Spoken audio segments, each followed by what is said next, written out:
Pour les appartements, il est indispensable de consulter le règlement de l'immeuble avant de poser un carrelage au sol. La pose d'une couche d'isolation phonique peut en effet être obligatoire.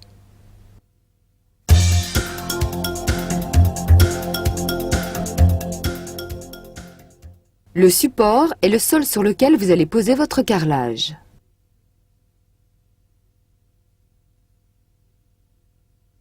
Votre sol ne doit ni s'effriter ni produire de la poussière en quantité. Dans le cas contraire, il est indispensable de le ragréer ou de le consolider en surface par un primaire durcisseur.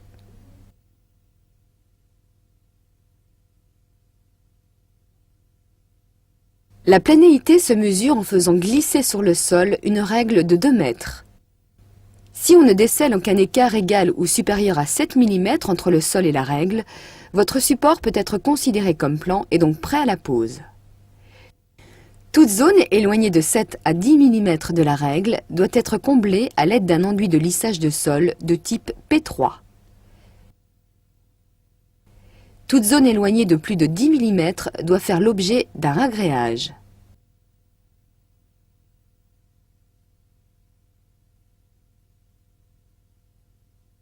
Votre support doit être normalement absorbant. Pour vérifier la porosité d'un sol, laissez tomber quelques gouttes d'eau sur le sol par température normale.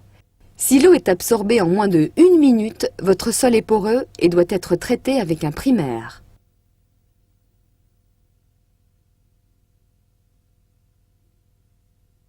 Vérifiez l'humidité de votre sol en collant à sa surface un carré de plastique souple transparent. Si au bout de quelques heures apparaissent des gouttelettes d'eau sous ce plastique, votre sol est humide. Vous devrez attendre son séchage complet avant toute opération de pose.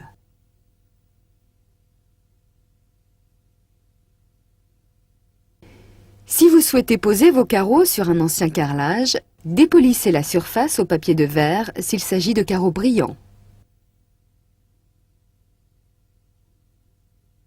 Avant une pose sur des dalles vinyles, vérifiez l'adhérence des dalles. Si plus de 10% des dalles n'adhèrent plus correctement, il est nécessaire de décoller l'ensemble et de supprimer toute trace de colle. Si le problème ne concerne que moins de 10% des dalles, supprimez ces dernières, puis comblez les vides à l'aide d'un enduit de rebouchage ou de lissage.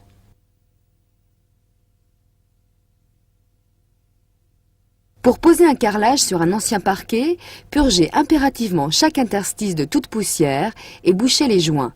Puis, poncez la surface du bois et aspirez à nouveau l'ensemble.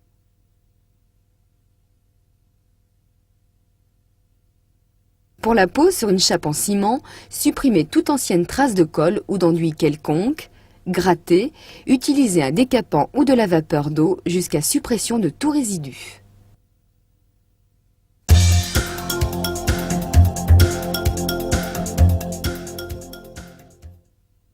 Seule la pose d'un carrelage sur une chape neuve, parfaitement lisse, normalement absorbante et sèche, peut dispenser de l'utilisation d'un primaire. Sur un sol poreux, sans aucun effritement ni production de poussière, utilisez un primaire d'accrochage. Dans tous les autres cas, utilisez un primaire d'adhérence.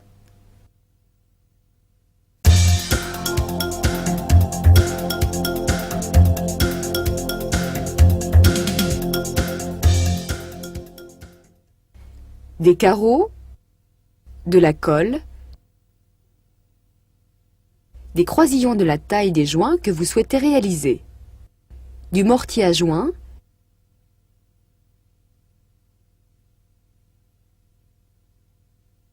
une carrelette dont la taille doit être adaptée à celle des carreaux que vous allez poser. Elle doit notamment permettre leur coupe en diagonale. Un crayon. Une règle de 2 mètres en aluminium. Une grande équerre de 30 ou 40 cm au moins. Un niveau à bulles. Une truelle. Une auge. Un maillet en caoutchouc. Une raclette à joint. Une cale de l'épaisseur des joints plus 3 à 5 mm. Et facultativement, un cordeau bleu de maçon pour faciliter le traçage et des genouillères si l'on prévoit un très long travail.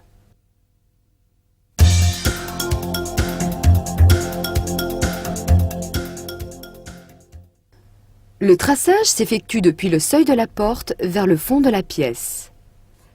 Tracez la perpendiculaire au seuil de la porte jusqu'au mur d'en face.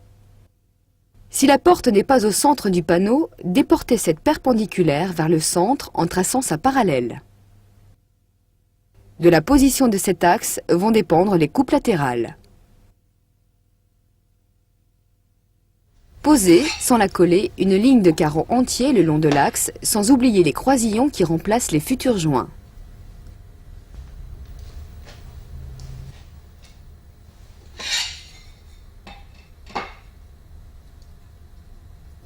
Stoppez cette ligne de carreaux lorsque vous ne pouvez plus déposer de carreaux entiers.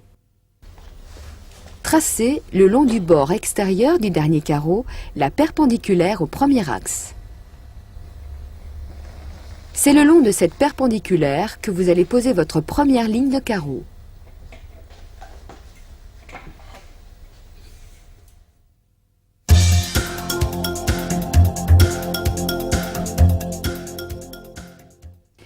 Mélangez le mortier-colle dans l'eau en suivant scrupuleusement les instructions du fabricant.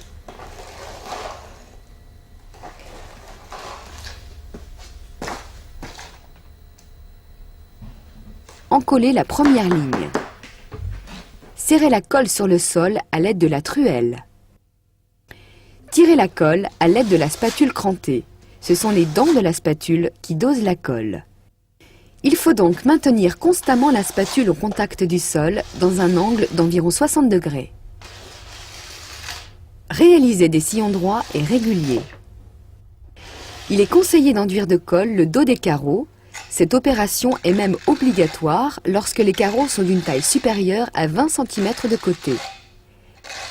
La couche de colle doit être fine, environ 1 mm, et déposée comme le beurre sur une tartine. Les professionnels disent d'ailleurs qu'ils beurrent les carreaux.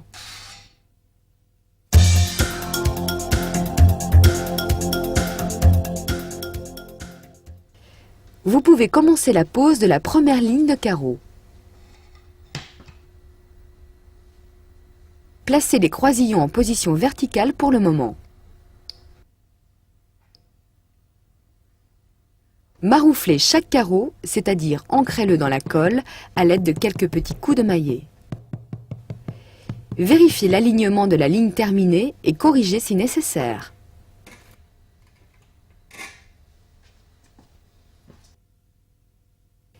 Vous devez maintenant procéder aux coupes et à la pose derrière et de part et d'autre de la première ligne.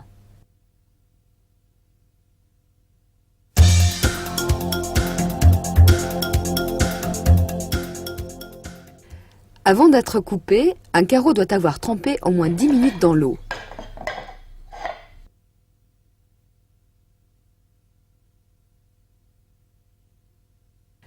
La coupe reportée est exécutée lorsque les murs sont droits. Posez le carreau à découper sur le dernier carreau entier qui le précède. La superposition doit être exacte. Posez la cale verticalement contre le mur. Posez un troisième carreau sur les deux premiers, mais décalé, embuté contre la cale. Tracez.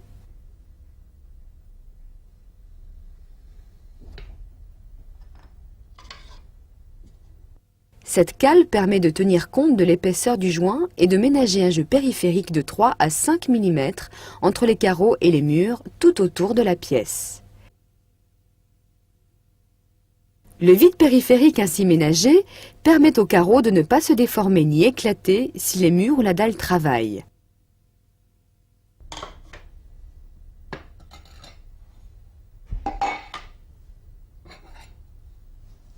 Découpez à la carrelette.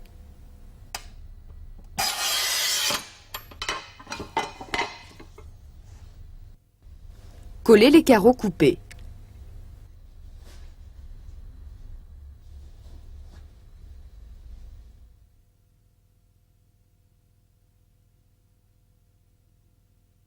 Lorsque les murs ne sont pas droits, il faut exécuter des coupes simples, c'est-à-dire mesurer les espaces à combler et reporter ces mesures sur les carreaux avant de les découper.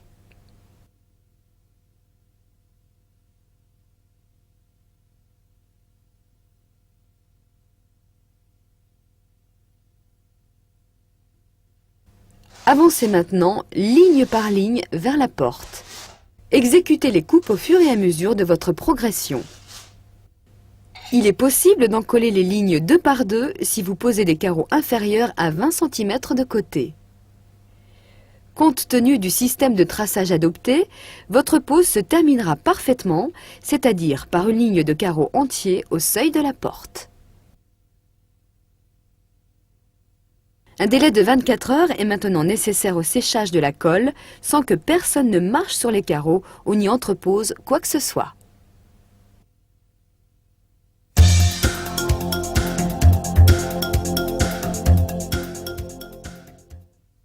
Après ces 24 heures de séchage définitif, préparez votre mortier à joint en suivant les instructions du fabricant. Votre mortier à joint doit être adapté à la taille des joints que vous allez réaliser. Préparez une barbotine. La consistance du mélange obtenu doit être celle d'une pâte à crêpes. Versez le mélange sur les carreaux.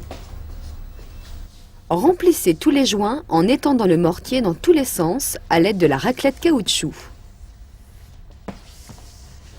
Enlevez l'excédent et laissez tirer, c'est-à-dire laissez commencer à prendre le mortier 20 à 25 minutes. Nettoyez les carreaux à l'éponge et passez la serpillière le lendemain.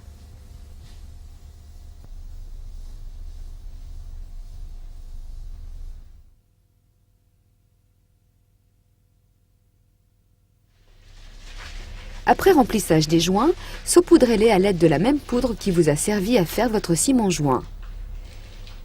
Laissez tirer un quart d'heure. Nettoyez.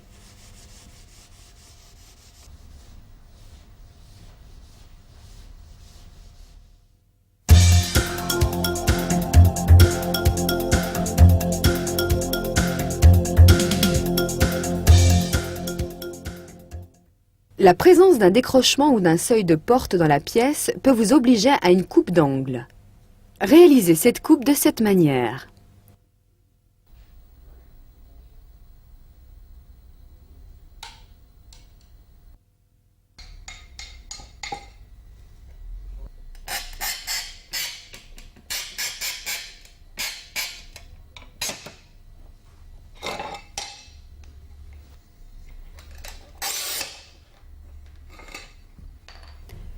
Utilisez la pince à bec perroquet pour rogner le morceau à supprimer.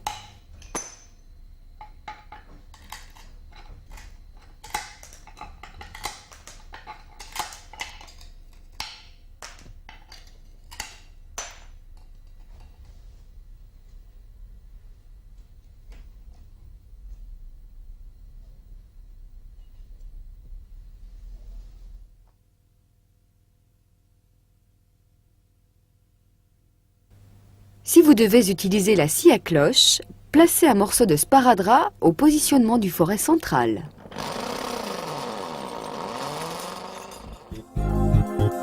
Vous pouvez maintenant profiter pleinement et pour longtemps de votre nouveau carrelage.